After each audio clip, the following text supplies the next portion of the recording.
morning. We're here today to put a blue plaque on a house in Long Riding, where the author, Rodney Wingfield, who wrote Frost, which then became a television programme, he wrote plenty of books there, and we are going to put a blue plaque on there to commemorate this. I'd like to thank everybody for coming, especially Phil Wingfield, who is R.D.'s son, and he's going to be doing the honours in a second with that flag. You can see behind me there, it says Basildon Heritage, who have done an absolutely fantastic job on that. You can see them with their light blue t-shirts and things, and Colleen as well especially has made this plaque happen. Now it's sponsored by Penguin Random House, who are the publishers. In 1972 he was asked to write a novel, which he did, which was the first Frost novel. They actually gave him 50 quid to do that. And then they rejected it. And so it wasn't until 1982 in Canada, would you believe, that the first Frost book was published. And most of them were written from here, is that right, Phil? Yes, yeah? Apart from the last one. Yeah, apart from the last one, A Killing Frost, which was Honeypot Lane, I think, wasn't it? Yeah. Here is where he wrote those wonderful novels. Now, it's not cosy crime, which Lord Peter Wimsey is, isn't it? He turns up with his butler and his sports car and all that kind of stuff. It's real, gritty, earthy, which is why the television series stopped using the plots from the books, because they were way too controversial, I think. And they ran out of books. So they stopped doing it. And I think because he had that background in radio, the books reflect that. And by the way, I'm only talking about the books today. I'm not going to talk about the television series or anything like that.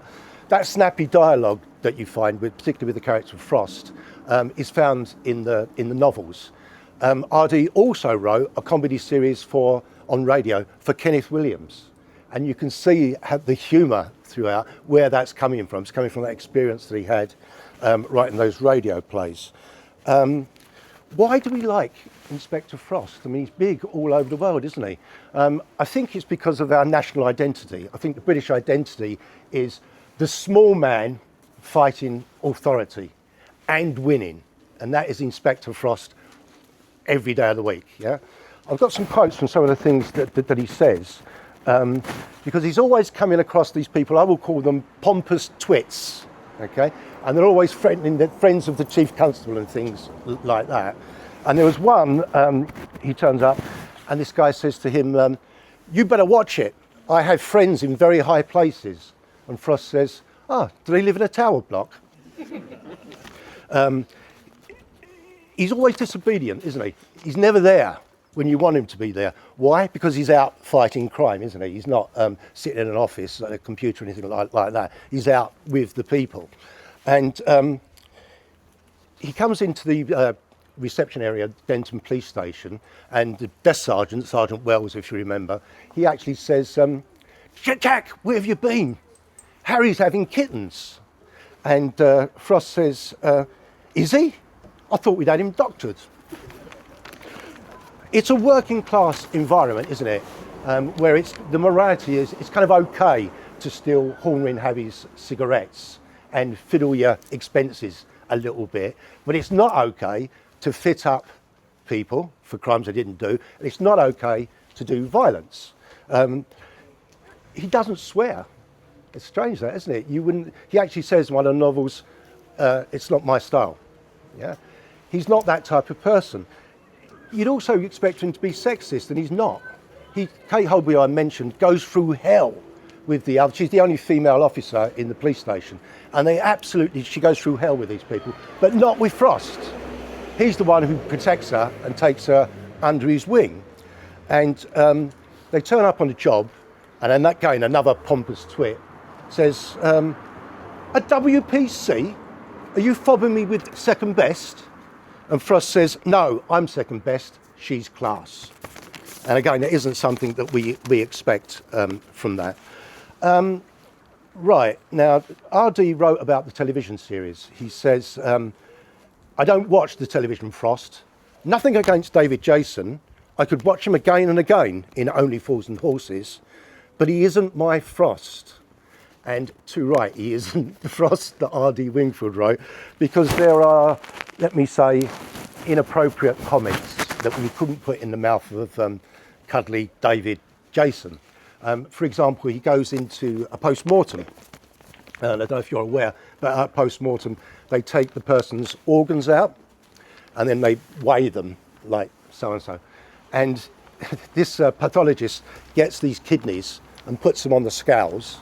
And Frost says, "You got any bits for the cat?" I'm often asked, did Frost, because of here, did he come from Basildon?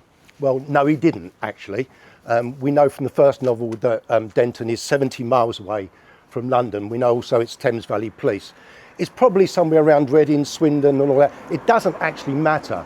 What matters is that he placed Inspector Frost right in the centre of the country. I think the idea being that everybody's got their Inspector Frost wherever you live throughout the UK. But there are name checks for places in Basildon, and whether it's a coincidence or not, you'll have to decide. For example, there is Market Square. Well, most cities have a Market Square, don't know, some perhaps not. St Martin's Cemetery, so St Martin's Church, turning it into a cemetery. Eastern Highway, Eastern Avenue. Whitmore Avenue, okay, Whitmore Way. Where's Geraldine? She's there. Sandown Road. Oh, yeah. All right, that's a direct mention in one of the books. And just for Emma, Denton Echo. All right, that's the name of the newspaper. There's a Super Saves supermarket, which we all know, the Saver Centre, and so on. And there's Beehive Lane, which is Honeypot Lane, you've got it there, which is where the last Frost book was written. Basildon does get one mention in one of the books. Okay, it's the last book, in fact. There's a blackmailer, and he wants a huge amount of money because he's poisoned some products in the supermarket, and he won't tell them unless they give them this astronomical amount of money. And WPC Holby says, "Oh, sir, what would you do if you had all that money?" And Frost says that if he had all that money, he'd go somewhere exotic, like Bangladesh or Basildon. Don't you knock when you're coming to someone's up. Oh, I'm sorry, sir. Oh, God, the briefing meeting. Yes, Frost, the briefing meeting. Would you mind waiting outside for a moment, Barnard, sir? So, where were you? I'm sorry, Super, I forgot. Forgot? Don't you keep a desk diary? There's one here somewhere. This office is a disgrace. It's a pigsty, an absolute pigsty.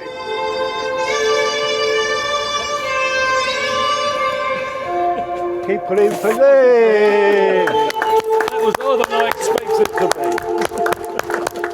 Oh, I didn't know that. I really appreciate that. On that. In the house where a special men like Anyway, thank you very 24 much. years they've lived here. If we take a walk back down, it's nice and warm now. Obviously, teas and coffee down there, and a few cakes, etc. Oh, God, yeah.